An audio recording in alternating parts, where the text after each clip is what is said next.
É um prazer muito grande a gente estar, participando desse seminário mais uma vez aqui, gente. E após esse banquete grande aqui, que só resta para mim a sobremesa, Espero que ela seja saborosa aí para vocês todos. Então nós vamos trabalhar aqui o último capítulo desse livro, A Grande Batalha, E onde o Baldi vai coroar a obra dele com o título de A Vitória do Amor.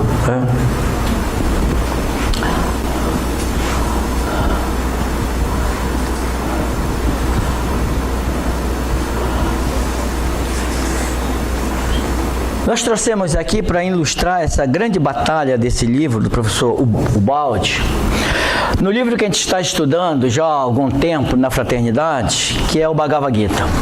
Quer dizer, o Bhagavad Gita é um livro que tem mais de 5.000 anos e que no capítulo 22 desse Bhagavad Gita e ao longo dos 18 capítulos, quer dizer, explicam muito maior a reencarnação, a vida espiritual do que o livro dos Espíritos, escrito há mais de 5.200 anos. Então nessa foto aqui a gente tem onde é que eu coloco aqui para aparecer as setas, Rafael? Em cima aqui, Aqui eu apaguei, em que o Senhor Krishna se dirige a Arjuna e se pede esclarecimento da grande batalha. Essa batalha aí é entre os Pandava e os Pandu, e que representa a batalha nossa no espírito, do espírito eterno, na grande jornada da vida. Quer dizer, é a batalha do espírito nesse corpo aqui. É a grande, quer dizer, todo o livro Bhagavad Gita trata exatamente da batalha do morador, desse ser que está morando aqui, nesse castelo, como diz o Senhor Krishna, de 9 portas. E a gente só vê algumas informações do exterior por essas portas. Então é esse livro aqui que traz explicações e reflexões profundas sobre a trajetória da vida para todo aquele povo do Oriente há muitos e muitos séculos. E eu coloquei o professor Pietro Baldi, quer dizer, na batalha dessa vida aqui, perante o mundo, entre o sistema e o antissistema, entre o evangelho e o mundo, ou entre o reino dos céus e o mundo, como a nossa batalha diária do dia a dia. A nossa batalha não é fácil. E é uma batalha, observe, que ela tem um tempo limitado, ela se limita entre o berço e o túmulo. Ainda que nós tenhamos todas as possibilidades de liberdade, de determinações dadas pela ciência humana. Então, mas para a gente saber, quer dizer, determinar nesse capítulo aqui, que é a vitória do amor, quer dizer, o que é esse amor? Quem é essa entidade que vence na vida? Então, no amor, eu fui buscar lá nos dicionários. E o primeiro dicionário diz assim: sentimento por desejar o que se afigura belo, digno ou grandioso. Grande afeição que se une uma pessoa a outra pessoa ou a alguma coisa. Sentimento ardoroso ou passional de uma pessoa por outra. No outro grande dicionário diz assim: forma de interação psicológica ou biopsicológica entre pessoas por afinidade imanente. Atração afetiva ou física que um ser manifesta por outro. E essa segunda ainda se desdobra em duas, Forte afeição por outra pessoa, por laço de consanguinidade. Afeição e ternura sentida por amante. Então essa é a definição de amor que estão nos dicionários da vida. Se a gente for, compreender isso aí, todas essas definições são definições de um sentimento. E de sentimento em que não há, nesse dicionário, nenhuma transcendência do amor. Então, como ele pode ser um vitorioso nesse mundo? Então, na Bíblia, o amor não é um sentimento. Na Bíblia, o amor é uma atitude dada por um mandamento de amar a Deus, em virtude da sua presença em nós, daí amar a Deus no próximo e em nós mesmos. Quer dizer, toda a vinda do Cristo aqui, toda a vinda dos grandes profetas na Bíblia e dos grandes mártires na igreja foi para demonstrar esse amor.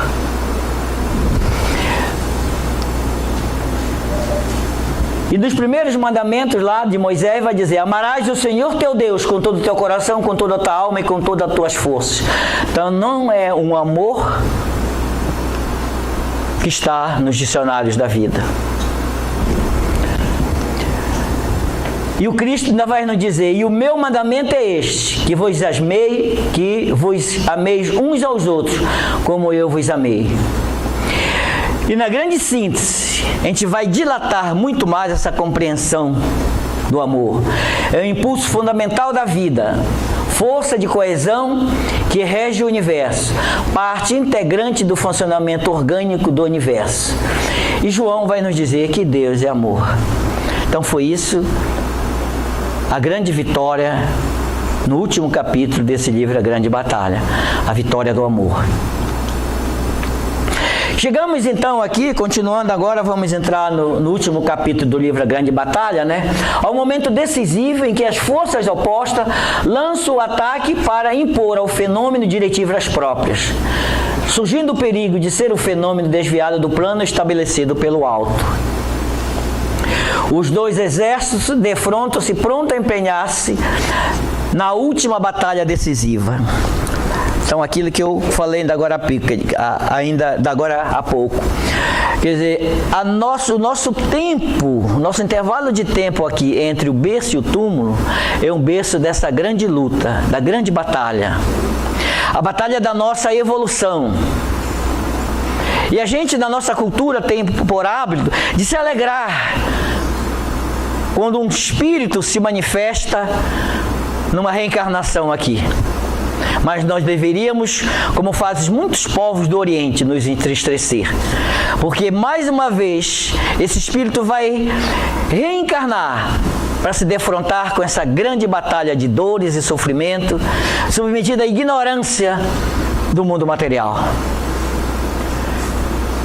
E nós sofremos quando esse espírito desencarna, sofremos num velório, apegado ao corpo, porque o corpo, como é uma manifestação do mundo físico, é o nosso instrumento de apego.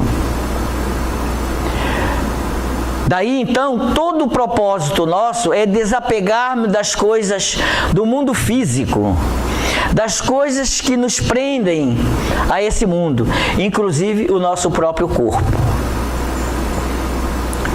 No livro Tibetano dos Mortos, no qual o professor Ubaldi, na obra dele, faz uma belíssima reflexão, quer dizer, aqueles povos com aquele conhecimento, e também foi um livro escrito muito antes do nascimento de Cristo, onde aqueles povos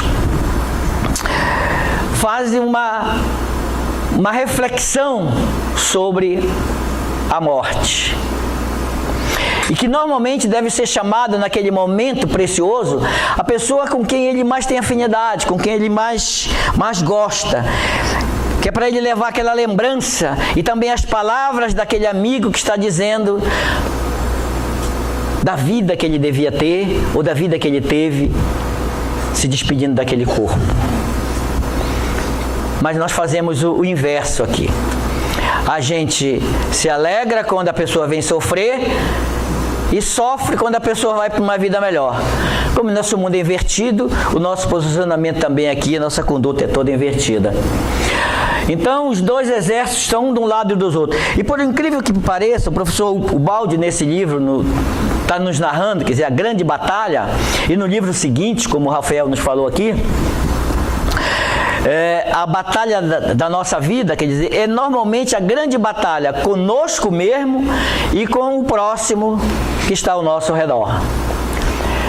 E por incrível que pareça, mais uma vez, aqueles que estavam tentando prejudicá-lo, tentando colocar uma série de dificuldades na vida deles, era uma grande maioria daqueles que se empolgaram quando ele chegou aqui nos seus primeiros discursos. nas suas primeiras palestras de norte a sul, onde foi recebido por governadores, por deputados, por autoridades e uma pleiade dos grandes luminares da doutrina espíritas. Mas como aqui nesse mundo, quer dizer, a gente tinha um Chico Xavier que conduzia a doutrina espírita, nos dando a vivência do Evangelho, todos eles sob o comando de uma federação espírita sediada no estado do Rio de Janeiro. O estado de São Paulo era órfão desses grandes líderes. E eles quiseram, o movimento espírita, tornar o professor Ubaldi um grande Chico Xavier aqui para conduzir os paulistas, em oposição aos cariocas. Porque os cariocas tinham o Chico Xavier, o norte e nordeste todo, tinham o Chico Xavier, e os paulistas para ali para o sul não tinham ninguém. Então daí começou a surgir essas grandes correntes de oposição. E o professor Ubaldi, como bem falou o Rafael aqui, quer dizer, nesses 2 anos, foram 2 anos terríveis de afirmação. Mas também, por outro lado, quer dizer, os grandes mártires, os grandes espíritos que aqui estiveram para nos dar a lição do Evangelho, tiveram aquilo que é chamado de a noite escura do Espírito, né? Compreendida por São Boaventura da Silva.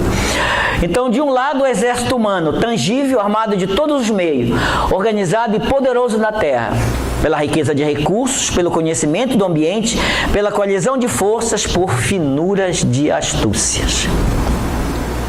De outro lado, aparentemente nada mais do que um desarmado, evangelicamente simples, só, fraco, pobre, sem conhecimento do ambiente. Um desgraçado que parece quase oferecer-se como um convite para que o outro vença. Então são os 2 lados opostos. Assim como naquele épico lá do Bhagavad Gita, os 2 lados opostos, e são 2 famílias, né? Toda a história do Bhagavad Gita, que é o capítulo 6, quer dizer, é uma parte do capítulo 6 do Mahabharata. O Mahabharata é como se fosse a nossa Bíblia aqui, quer dizer, dentro da nossa Bíblia a gente tem 66, 72 livros, dependendo se são os evangélicos, se são os católicos. E dentro da Bíblia, de todos esses livros, a gente teria o livro, o Evangelho. E dentro do Evangelho a gente pode ter o Sermão da Montanha. Então, lá no Mahabharata, quer dizer, tem dentro do Mahabharata o que a gente pode dizer que no capítulo 6 é o Bhagavad Gita. E dentro do Bhagavad Gita você tem a batalha de Kurukshetra, que é a batalha do espírito prisioneiro nesse corpo físico. Então o professor Ubaldi está vivendo a sua noite escura. Por trás daquele desgraçado, porém, estava o exército invisível das forças espirituais, armada de outros meios, organizado e poderoso no céu, com recursos e conhecimentos bem diferentes. As forças humanas aliaram-se e, com seus métodos, puseram-se em ordem de combate. Seu plano estava bem estudado.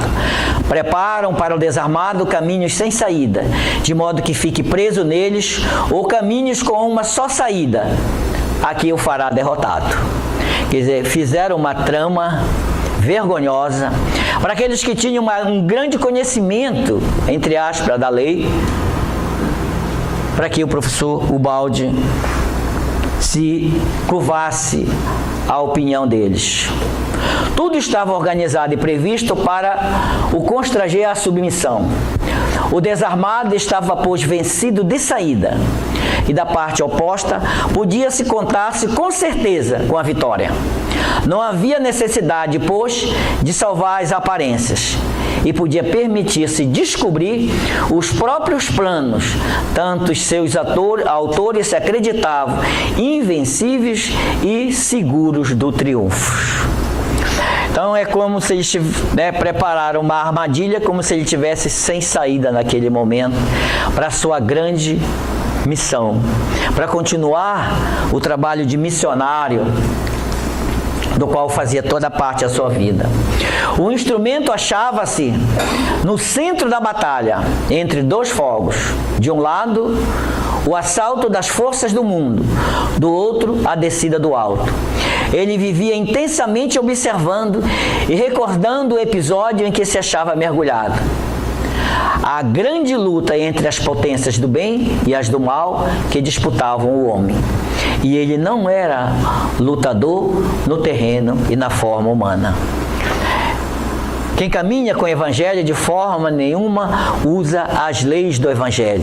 Porque as leis do Evangelho são as leis de vencer no mundo e não vencer o mundo, como nos afirma Cristo no Evangelho de João. As leis do mundo aqui, você tem que fazer tudo para que você seja um vencedor.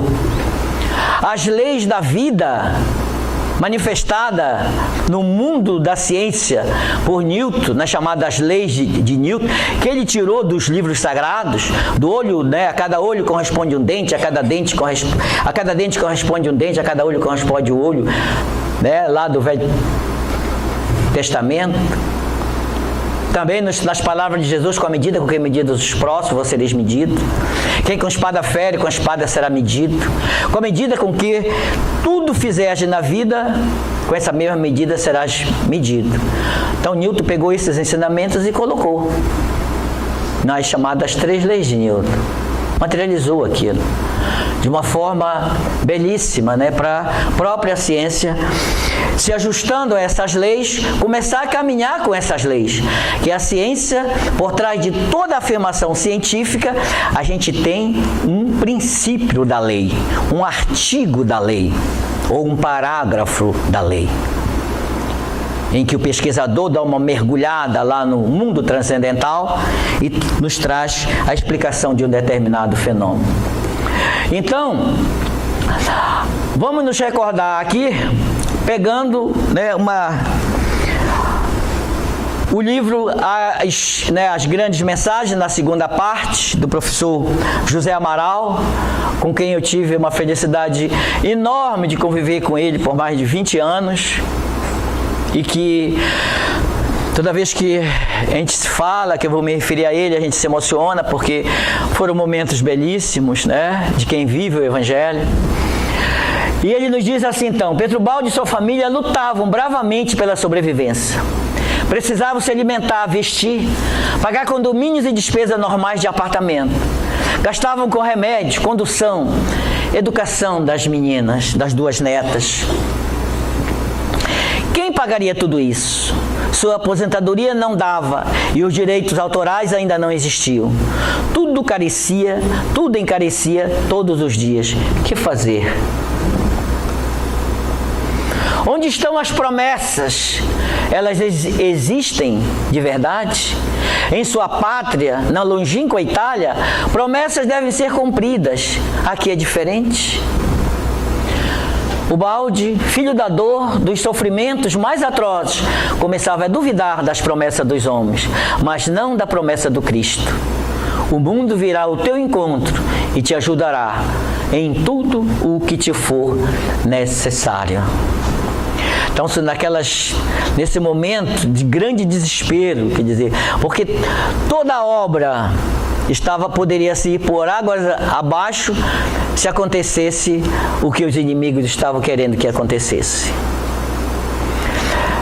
Mas todos aqueles que caminham com o Evangelho é protegido por esse Evangelho. Quem caminha com a lei de Deus é protegido pela lei de Deus.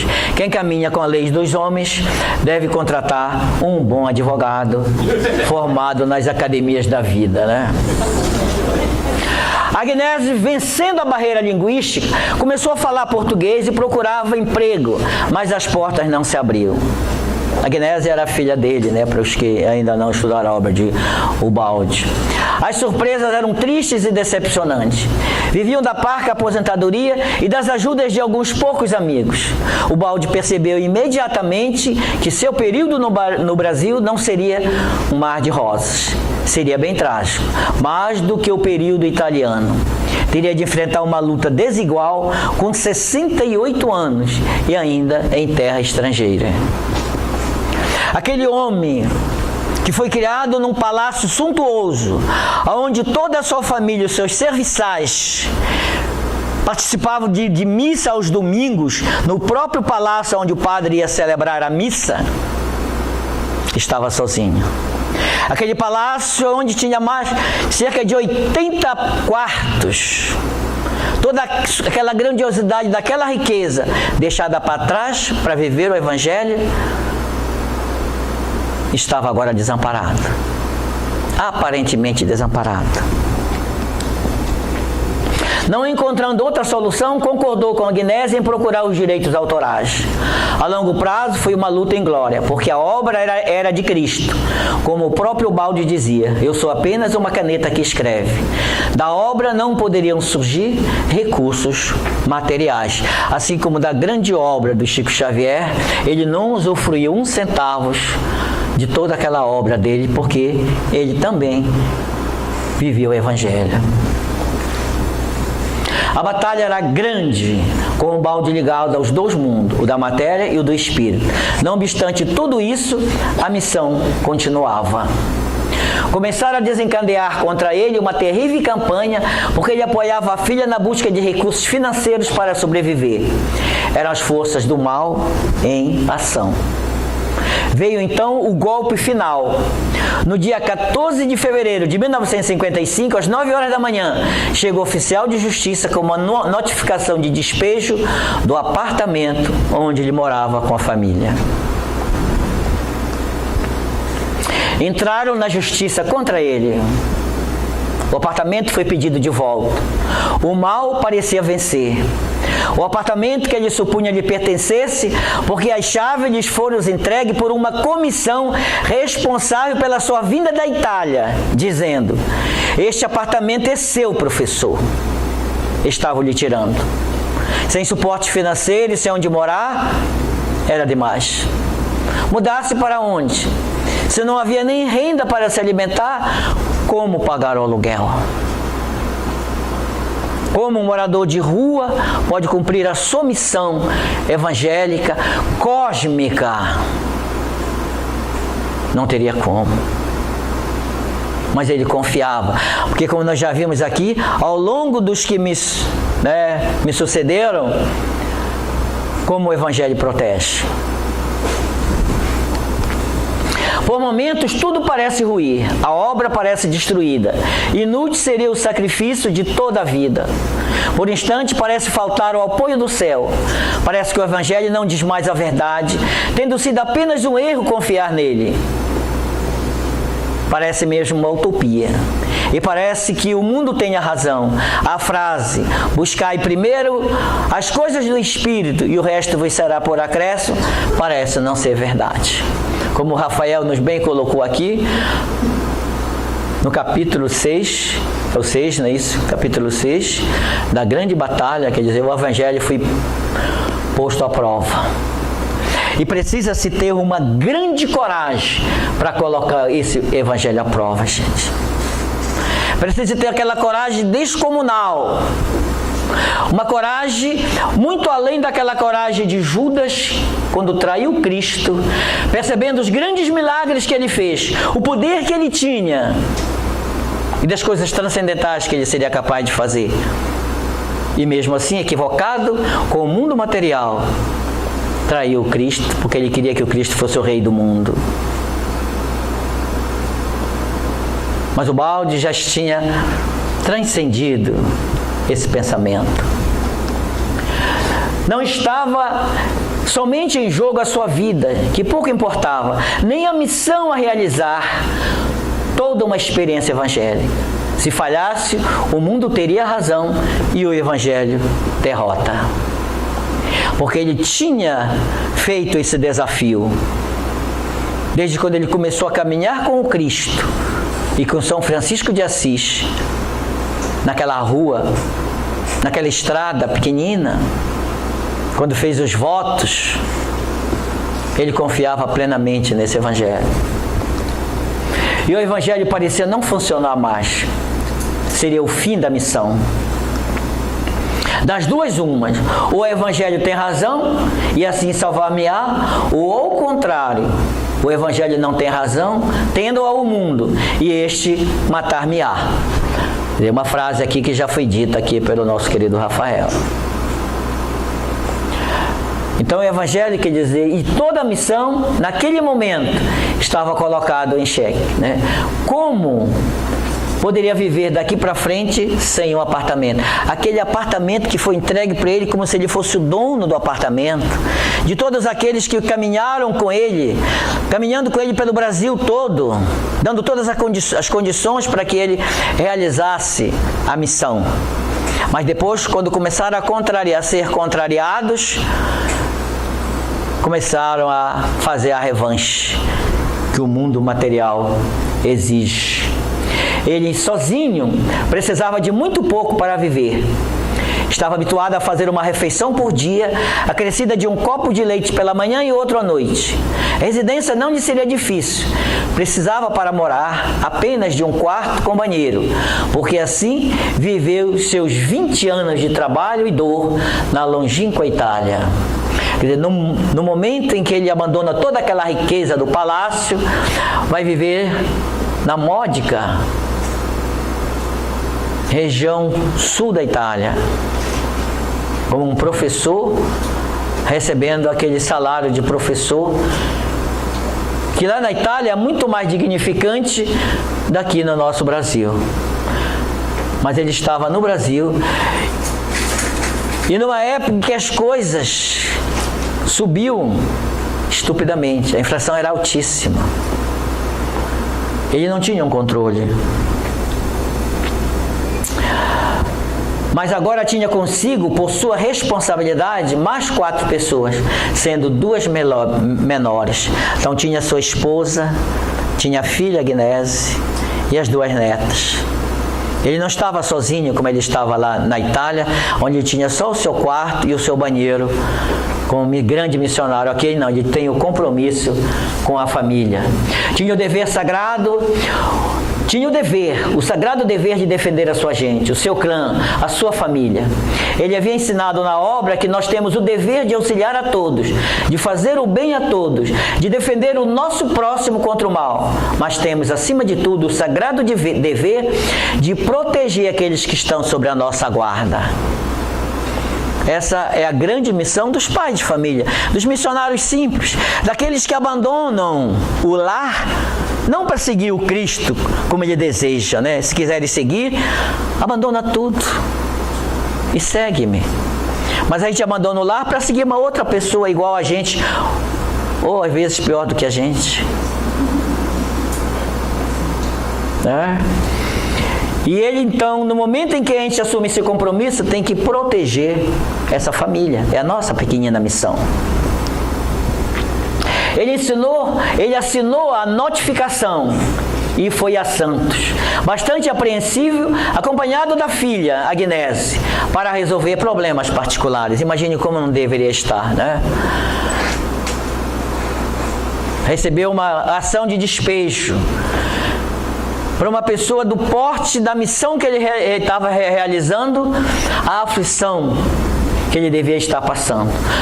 Mas qual não foi a sua grande surpresa quando chegou ao banco? Acabava de chegar naquele dia a importância de 900 mil cruzeiros na sua conta. Como explicar isso? Este foi o sinal do céu. Benedito Zancaner, de Catanduva, recebeu uma orientação espiritual para ajudar Pietro Baldi na compra de um apartamento. Se possível, que enviasse ao professor a quantia suficiente para a aquisição de um apartamento. Confiante naquela orientação, providenciou a importância correspondente à aquisição do imóvel. Por aqui a gente vê como determinados instrumentos são utilizados para que a missão se realize, para que a vontade da lei no mundo material se realize.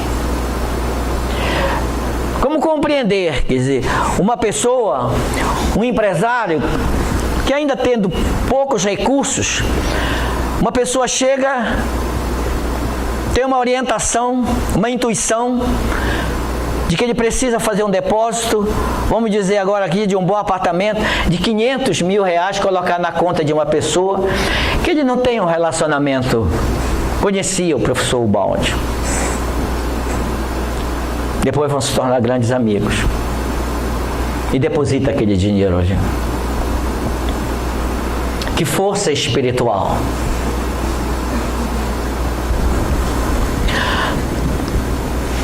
Foi um milagre. E ele vai dizer que o milagre é resultante de movimento coordenado de forças que não nasce nem se desenvolve ao acaso. E a família Baldi morou no apartamento até maio, de 1975, com desencarne de Agnese. Quer dizer, foi um apartamento que serviu durante 20 anos para o professor, onde ele realizou toda a obra em serenidade e em paz.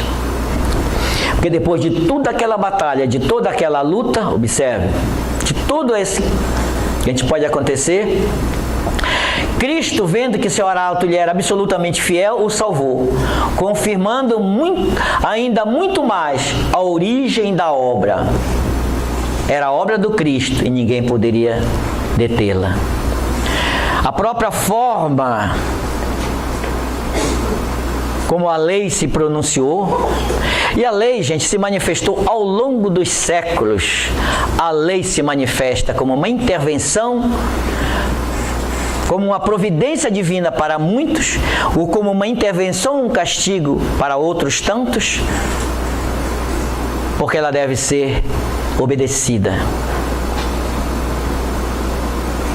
Quando Moisés se dirigiu para a montanha e passou aqueles 40 dias lá, aqueles que ficaram lá se acharam órfãos.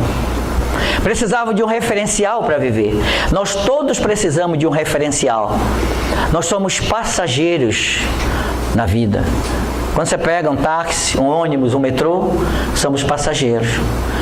E devemos ter paciência com a nossa viagem.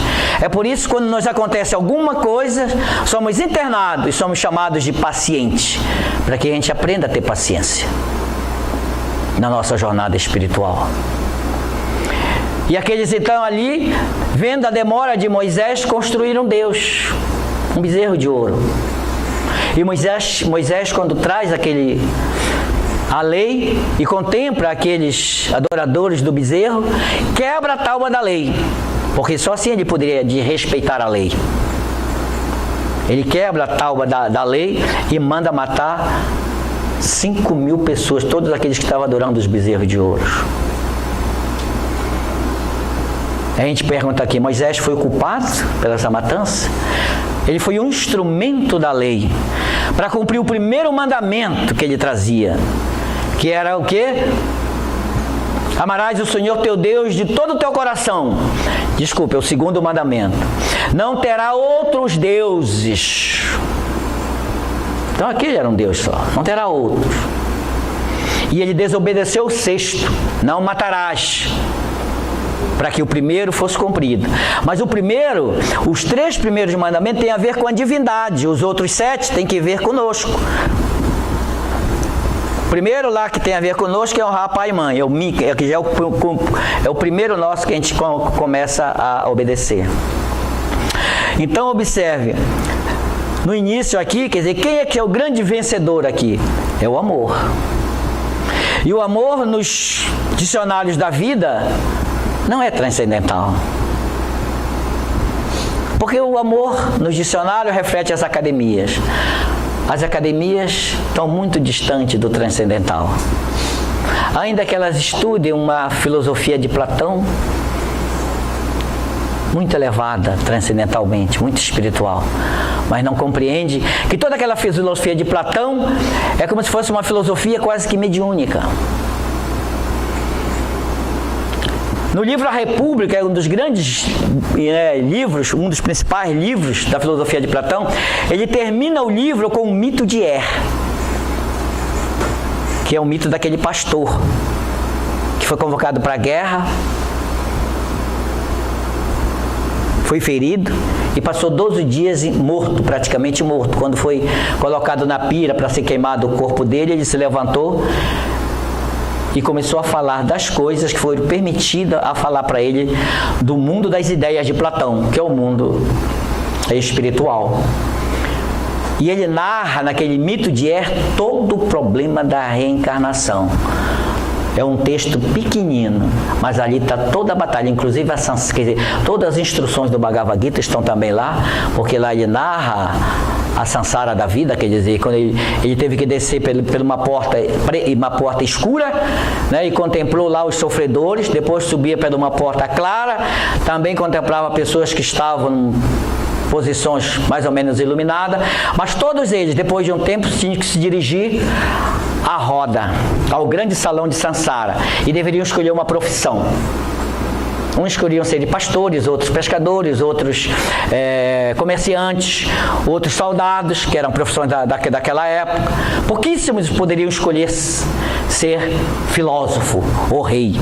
Tinham alguns pré-requisitos para fazer aquilo. E depois, quando você escolhia, você seguia e tinha que passar pelo rio Léter, que era o rio do esquecimento. O filósofo era aquele cara que se afogava muito pouco. Então, quando ele chegava aqui, ele se lembrava de muitas coisas do mundo das ideias. Então, com isso, ele afirmou toda a filosofia dele aqui nesse mundo. Então, o Cristo, como está caminhando com o balde, não poderia, naquele momento, como não fez lá atrás, abandonar Pedro. E como o Rafael nos colocou tão bem aqui, quer dizer, aquelas 3 perguntas, sublimando aquelas 3 negações, era uma convocação para Pedro, porque Jesus já houvera falado para ele em outra ocasião, quando pergunta indiretamente quem era o Cristo. E Jesus, em todo o Evangelho, só se pronuncia 3 vezes quem ele é. Indiretamente ele faz perguntas para os discípulos dizendo, né, o que a população, que dizeis que eu sou? E ele diz, até o Elias, Jeremias, ou alguns dos profetas. E depois ele faz uma pergunta para os discípulos, e vós, quem dizeis que eu sou? Pedro então diz o quê? Tu és o Cristo, o Filho de Deus. E Jesus vai dizer naquele momento, bem-aventurado és tu, Simão Pedro Barjona. Pela primeira vez o nome de Pedro é pronunciado, normal, completo. És Simão Pedro Barjonas, porque não foi, né, não ouviste a voz dos homens, mas a voz de Deus. E o interessante é que nesse mesmo capítulo, alguns versículos lá atrás, Jesus vai dizer que ele tem que ir para Jerusalém e ser entregue aos anciões do povo, ser sacrificado. E Pedro também chama Jesus à parte, diz o texto evangélico, chama Jesus à parte e diz assim, mestre, reza para que isso não te aconteça. Quer dizer, não deixa ser entregue, não vai morrer não. O que é isso, mestre? O que é que Jesus diz para Pedro? Afasta-te de mim, Satanás. Olha só a expressão. Quer dizer, alguns versículos antes, Pedro era o quê? Bem-aventurado. Certo? Alguns versículos lá na frente ele já era o Satanás.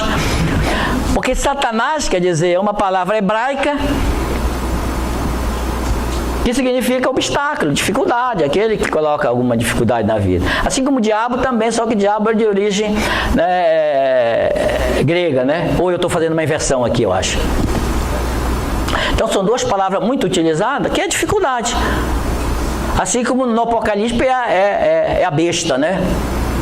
Besta é tudo aquilo que se situa, seja uma instituição, uma pessoa, qualquer que seja aquele que se situa no livro da outra pessoa. Então, observe que nesse momento, o milagre acontece. Naquele momento, toda a obra do professor Ubaldi está a prova de que a obra é do Cristo. E tantos outros que aconteceram, né? Ele narra numa outra situação, quando ele estava para vir para o Brasil aqui, e que estava uma dificuldade enorme de burocracia para ele conseguir os passaportes. Levariam quase uns 3 meses, e ele tinha menos de 10 dias para viajar para o Brasil e não estava conseguindo o passaporte dos familiares. E ele, naquele desespero, vai lá para a praça, senta no banco, a primeira pessoa que aparece para ele lá é um ex-aluno que trabalhava exatamente nesse setor. E né? De tal maneira que 3 dias depois ele tinha os passaportes na mão, tudo bonitinho, tranquilo. Então, quer dizer, muitas e muitas situações que ele narra, Cristo estava sempre com ele, providenciando tudo. É claro que tinha em alguns momentos, né, que é a chamada noite escura da alma. Isso aconteceu com os grandes mártires da igreja. Madre Teresa de Calcutá, em determinado, para quem já leu a biografia dela, vai dizer, né, Cristo me desamparou. Eu estou numa noite escura. Chico também teve. E todos nós, quando nós começamos nos a perfilar com o Evangelho, temos as nossas pequeninas noites escuras. É tentação para tudo quanto é lado. É diabo nos atentando, é Satanás perseguindo, é tudo quanto é coisa que acontece para a gente não permanecer no Evangelho. Então, conclusão luminosa então. O Evangelho é verdadeiro. Realizara-se um prodígio para permanecer verdadeiro, pois resistiu à prova concreta da experiência, verdade comprovada pelos fatos. Aquele apartamento que foi entregue para ele, tomado dele, ele já tinha um com escritura bem concreto para realizar a sua vida. E o mais importante, quer dizer, depois desse, o novo apartamento, quando ele saiu para comprar, que ele estava acompanhado do professor José Amaral, quer dizer, o dinheiro que entrou, quando ele foi ver o preço do apartamento, era um apartamento de cobertura, e o preço era, o dinheiro que estava lá era exatamente igual ao preço dado pelo corretor. E o nome do edifício? Nova Era. Bonito, né? Então, a bondade venceu a maldade, o altruísmo venceu o egoísmo, né? A bondade venceu o egoísmo, o altruísmo venceu o egoísmo, o perdão venceu a ofensa. A maior vitória é a que se conquista ao lado de Cristo por amor ao próximo. Não é a vitória da força, é a vitória do amor. E no livro, por exemplo, essa vitória do amor, a proporção que nós vamos nos aprofundando cada vez mais nesse amor transcendental, profundo, criativo, nós vamos compreendendo por toda parte a bondade da divindade. No livro Profecias, o professor Baldi vai nos dizer que lá atrás, em Moisés, a gente tinha um Deus terrível. Um Deus de sangue, cobrava sangue, matança. Um Deus que odiava os outros e era um Deus temperamental. O Senhor dos Exércitos. Um Deus poderoso que deveria ser temido, obedecido. Daí os mandamentos.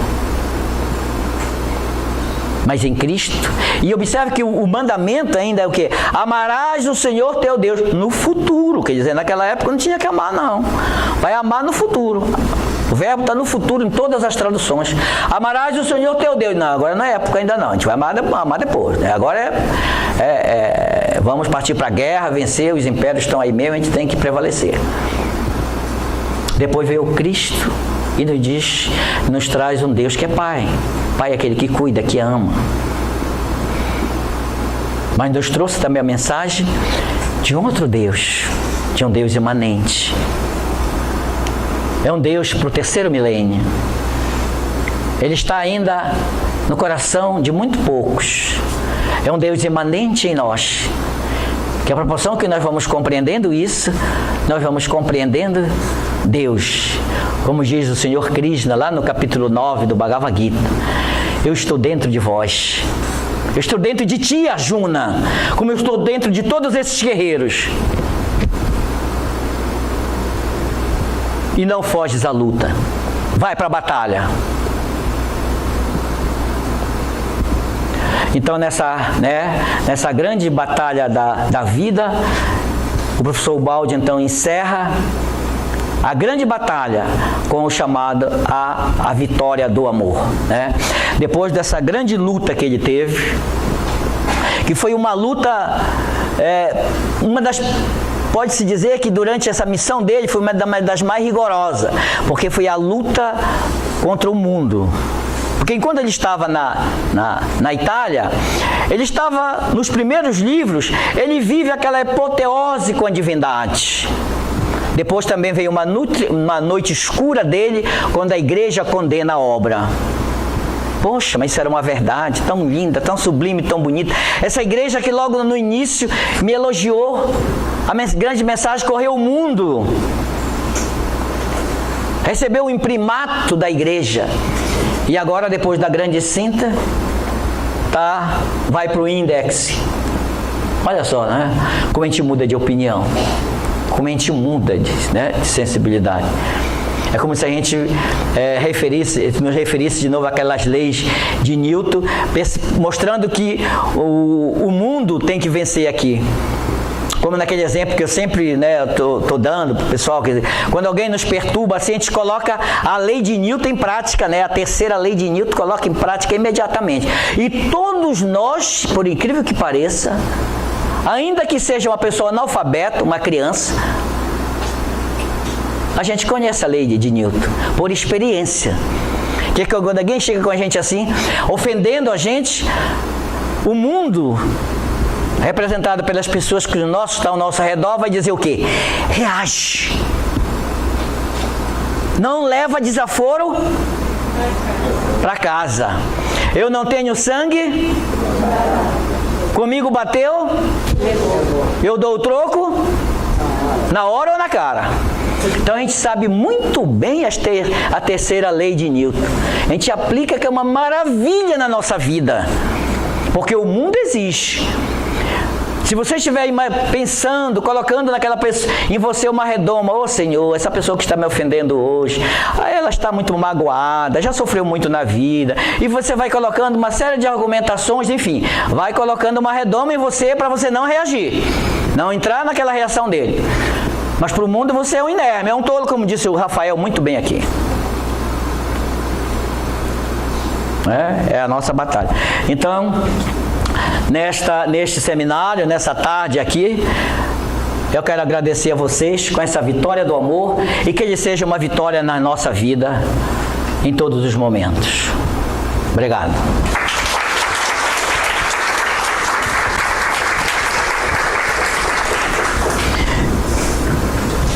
Eu não sei se eu extrapolei o horário, né? Ninguém me mostrou o horário aqui.